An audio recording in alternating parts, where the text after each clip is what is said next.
শ্রী শ্রী ঠাকুর নকুলচন্দ্রের চরণে জানাই আমার সহস্র কোটি কোটি প্রণাম। পরমানাথা জগজ্জননী শ্রী শ্রী বড়মার চরণে জানাই আমার সহস্র কোটি কোটি প্রণাম। শ্রী শ্রী বরদার চরণে জানাই আমার সহস্র কোটি কোটি প্রণাম। আচার্যদেবের চরণে জানাই আমার সহস্র কোটি কোটি প্রণাম। অবিন দাদার চরণে জানাই আমার সহস্র কোটি কোটি প্রণাম। ঠাকুর পরিবারের সবার চরণে জানাই আমার শত কোটি কোটি প্রণাম। এখানে উপস্থিত পরিচালিকা মহাশয়কে জানাই আমার বিনম্র প্রণাম। এখানে আমার যত মায়েরা আছেন, ভাই বোনেরা আছে, সবাইকে জানাই আমার রানন্দিত জয়গুরু। আজকে পরম দয়ালের আশীর্বাদে এবং আপনাদের সবার আশীর্বাদে আমি আজকে এখানে দাঁড়িয়ে প্রথমবার আলোচনা করছি। ঠাকুর সম্বন্ধে আমি বিশেষ কিছু জানি না, যতটুকুই জানি আমি আপনাদের সাথে শেয়ার করার চেষ্টা করব। আমার বলার মাধ্যমে যদি কিছু ভুল হয়ে থাকে আমাকে মাফ করবেন। মানব জীবন হচ্ছে শ্রেষ্ঠ জীবন। এই মানব জীবনের শ্রেষ্ঠ উদ্দেশ্য আমাদের ঠাকুর প্রাপ্তি হওয়া উচিত, মানে ঈশ্বর প্রাপ্তি। আমরা ঈশ্বর প্রাপ্তি কি করে করতে পারি? যদি আমরা সদ্গুরুর দীক্ষা নিই, সদ্গুরুর নাম করি, তবেই আমরা ঈশ্বর প্রাপ্তি করতে পারবো। কোথায় আছে না, পরম দয়ালের পুজো হয় না তুলসী পাতা আর গঙ্গা জলে, যদি অনুশীলন কৌতূহল আর জ্ঞান হয় না কোনো কালে। ঠাকুর আমাদেরকে দীক্ষা দিয়ে কত দিকে বাঁচিয়েছে। এই ঘরে ঘরে কত ঘরে আছে, কতক্ষণ নরক হয়ে গেছে। কেন নরক হয়ে গেছে? জ্ঞান নেই, ভালোবাসা নেই, প্রেম নেই, শান্তি নেই। টাকা পয়সা আছে, তা টাকা পয়সা থাকলে হবে কি যদি জীবনে যদি সদ্গুরুই থাকেন না, গুরুর দীক্ষাই যদি নেয় না। এই মহাকুম্ভে কত কোটি কোটি মানুষ গেছে গঙ্গা জলে স্নান করবে, বলে কি নিজের স্তন শুদ্ধ করবে বলে। স্তন শুদ্ধ করলে শুধু হবে, যদি মন শুদ্ধ হয় না তাহলে মন আমরা শুদ্ধ করবো কি করে? ঠাকুরের যদি আমরা দীক্ষা নেই, ঠাকুরের নামেই যদি আমরা ডুবকি মারি, তাহলেই তো আমাদের মন শুদ্ধ হবে, আর মন শুদ্ধ হলেই তো তন শুদ্ধ হবে। ঠাকুরের প্রতি যদি আমাদের অটুট বিশ্বাস থাকে, অটুট ভালোবাসা যদি থাকে, নিষ্ঠা সহকারে যদি আমরা ঠাকুরের পুজো করতে পারি, ঠাকুরকে মাথায় নিয়ে যদি চলতে পারি, আমাদের বাধা বিপদ যত আছে সবগুলো কেটে যাবে। ঠাকুর আমাদের যা যা পথ দেখিয়েছেন সেই পথে আমরা যদি চলতে পারি, আমাদের মানব জীবন সার্থক। বনের হনুমান লঙ্কা বিজয়ী হওয়ার পর সীতামা ওনাকে একটা গলার হার দিয়েছিলেন। গলার হার দিয়েছিলেন, হনুমান ওটা খুশি খুশি গ্রহণ করলো। হনুমান ওটা খুশি খুশি গ্রহণ করার পরে কত সময় ওটার দিকে তাকিয়ে রইল, তাকিয়ে ওটা চিন্তা করতে থাকে যে এটাতে আগে আমার ভগবান আছে। তা হনুমান তো দেখতে পাইনি। যে সময় হনুমান দেখতে পাইনি, ও কি করলো, দাঁত দিয়ে হাড়টা টুকরো টুকরো করে দিল। তা দেখে এখানে লক্ষণ বললেন যে তুমি কি এই হাড়টার মূল্য জানো, এটার ভ্যালু জানো? তুমি যে হাড়টা টুকরো টুকরো করে দিলে। তখন হনুমান অভিমানে আরে অল্প ক্রোধে বললেন সীতামাকে যে মা, তুমি যে এই হাড়টা আমাকে দিয়েছো, এই হাড়টাকে তো আমি আমার ভগবানকে খুঁজে পাইনি, এই হাড়টাকে তো আমি আমার ভগবান দেখতে পাইনি। তখন লক্ষণ উঠে বললেন যে তুমি হাড়টাকে খুঁজে পাওনি, তবে তোমার মধ্যে কি ভগবান আছেন? তখন হনুমান ভক্তি গদগদ হয়ে সঙ্গে সঙ্গে নিজের দু হাত দিয়ে বুক ছিঁড়ে দেখিয়ে দিলেন নিজের বক্ষমাদে প্রভু শ্রীরামকে এবং সীতামাকে। আমরা এইভাবে হনুমানের জীবন থেকে যদি আমরা অনুসরণ করে ঠাকুরকে মাথায় নিয়ে যদি থাকি, ঠাকুর আমাদের জীবন একদম স্মুথ করে দেবেন। হ্যাঁ, দুঃখ কষ্ট সবেরই জীবনে আছে, দুঃখ সুখ সবেরই জীবনে আছে, তবে দুঃখটা এত সহজে আসবে না। ঠাকুর কৃষ্ণের মতন কতগুলি ছোটবেলা থেকেই লীলা করে গেছেন, তবে আমি আপনাদের কাছে একটা লীলা বলছি।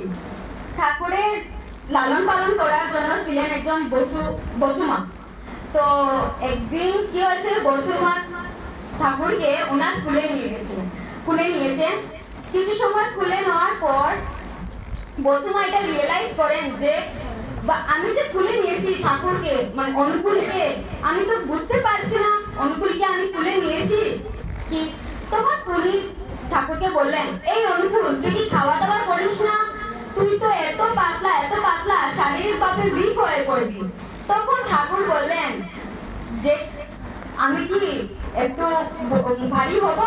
তখন বসুমা বললেন হ্যাঁ একটু ভারী তো হতে হবে, একটু ওয়েট তো তোমার হতে হবে, ওয়েট না হলে তো তুমি শারীরিকভাবে উইক হয়ে পড়বে। তখন ঠাকুর আবারও বসুমাকে জিজ্ঞেস করলেন তুমি সত্যি বলছো আমি ভারী হব?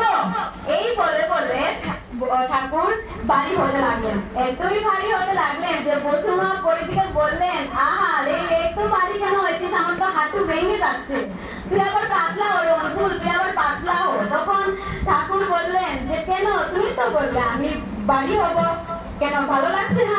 তখন বসুমা বললেন যে না তো পাতলা হলে আমি আর তোকে বলবো না, আর তোকে বলবো না। তখন ঠাকুর আবার নিজের রূপে ফিরে আসেন, মানে পাতলা হয়ে যান। তারপর বসুমা আবার বললেন যে তোর তো এরকম আকার থাকলে হবে না, তোমার তো বড় হতে হবে। তখন ঠাকুর আবার জিজ্ঞেস করলেন তুমি এবার বলছো আমাকে বড় হব, ঠিক আছে আমি বড় হব। ঠাকুর বড় হতে হতে এমনই বড় হলেন, তাল গাছ ক্রস করে দিয়েছেন, সুপারি গাছ ক্রস করে দিয়েছেন, সব ক্রস করে দিয়েছেন। আর বসুমা তো উপরে তাকাতে তাকাতে একদম একটা মোমেন্ট এসে যে বসুমা ঠাকুরকে দেখতেই পাচ্ছেন না। তখন বসুমা ঠাকুরকে বললেন ওরে অনুকূল, ওরে অনুকূল নিজের জায়গায় ফিরে আসলে আমি আর কখনো তোকে কিছু বলবো না, কখনো তোকে আন্ডার এস্টিমেট করবো না, কখনো কিছু করবো না। তখন ঠাকুর বললেন কেন, তুমি তো বললে আমাকে বড় হবো বড় হবো, তো বড় হতে পারবো না? তো ঠাকুর বসুমা বললেন না রে আমাকে ক্ষমা কর। তখন ঠাকুর আবার নিজের রূপে ফিরে আসেন। তো এটা আরেকটা আমি ঠাকুরের বাল্যলীলা বলছি। ঠাকুরের বাড়ির সামনে একটা শিব মন্দির ছিল, ওই শিব মন্দির থেকে পুরোহিত মানে যে পুজো করতেন উনি এসে মাতা মনমোহিনীকে বলেন যে শিব মন্দিরে তো শিব ঠাকুরকে পাওয়া যাচ্ছে না, এটা শিওর অনুকূলের কাজ, শিওর অনুকূল শিব ঠাকুরকে লুকিয়ে রেখেছেন। তখন মাতা মনমোহিনী ক্রোধিত হয়ে ঠাকুরকে অনেক পিটা মারলেন, বকলেন, মারতে মারতে ঠাকুরের পিঠ পুরো লাল করে দিয়েছেন। তখন ঠাকুর একটু অভিমান করে ঘর থেকে বেরিয়ে চলে গেলেন বনে। তখন বনে গিয়ে উনি তো সবাইকে প্রমিস করে এসেছিলেন যে আমি মর্দনীকে যদিও মানুষ রূপে যাই তোমাদের সাথেও আমি আমার টাইম স্পেন্ড করবো। তো ঠাকুর ওখানে যে সময় গেছেন বনে যত পশু পাখি ছিল, চন্দ্র সূর্য তারা সবাই ঠাকুরকে নিয়ে নৃত্য করতে লাগলো। তখন ঠাকুরের দিদিমা কৃষ্ণা সুন্দরী মাতা মনমোহিনী বললেন যে এটা তুই কি করছিস, দেখ তো এত বেলা হয়ে গেল অনুকূল এখনো বাড়ি ফিরল না। তখন কৃষ্ণা সুন্দরী বাড়ির বাইরে বেরিয়ে আশেপাশে মানুষদেরকে জিজ্ঞেস করলেন যে ওই তোরা অনুকূলকে দেখেছিস, অনুকূলকে দেখেছিস? সবাই যারা যারা দেখলো ওরা বললো যে অনুকূলকে তো দেখেছি ওই বনের দিকে প্রবেশ করতে। তখন কৃষ্ণা সুন্দরী বনের দিকে প্রবেশ করলেন, ওনার পায়ে কাটা কুটা লাগলো, তাও উনি গেলেন।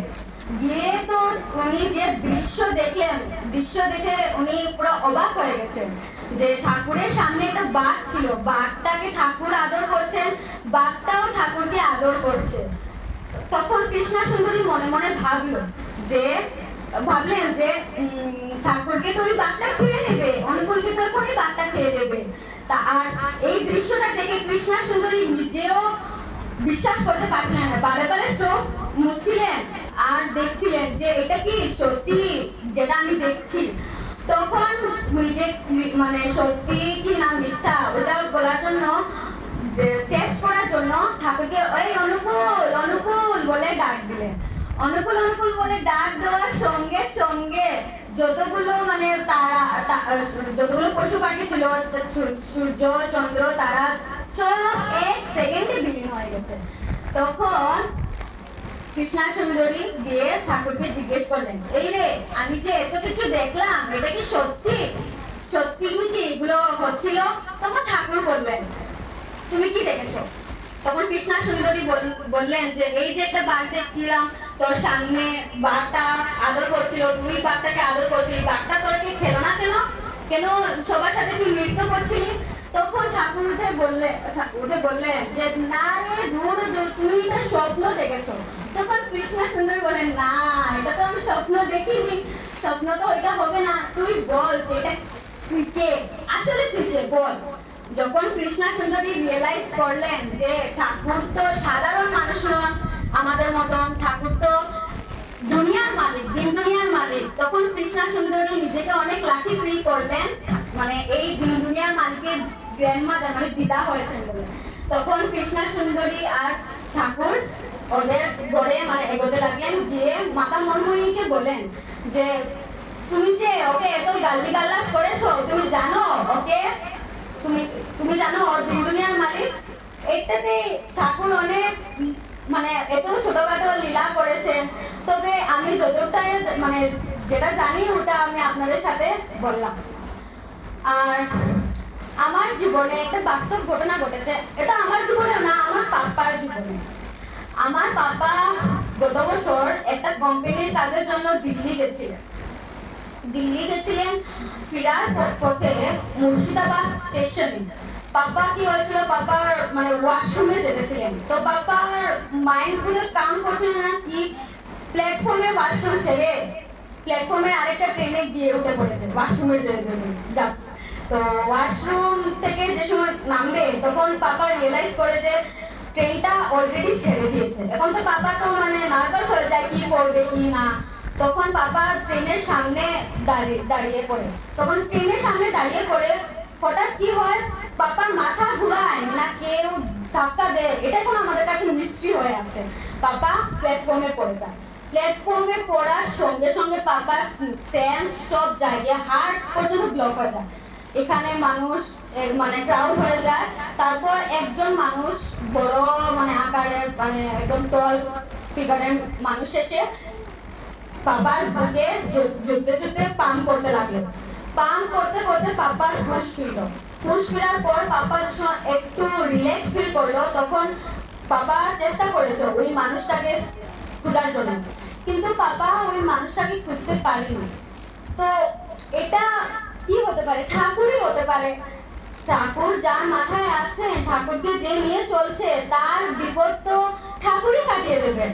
ঠাকুরকে যদি আমরা নিষ্ঠা সহকারে যদি ভালো যদি বাসি, ঠাকুরের ইষ্টভীতি যদি করি, ঠাকুর যা যা বলে গেছেন ওই কাজ যদি আমরা করতে যদি পারি, তাহলে ঠাকুর আমাদের জীবন এতই সুন্দর করবেন যে লাস্টের দিকে মনে হবে যে না, আমার মানব জীবন যে নিয়েছি, আমার এই জীবনটা নিয়ে সার্থক হয়েছে।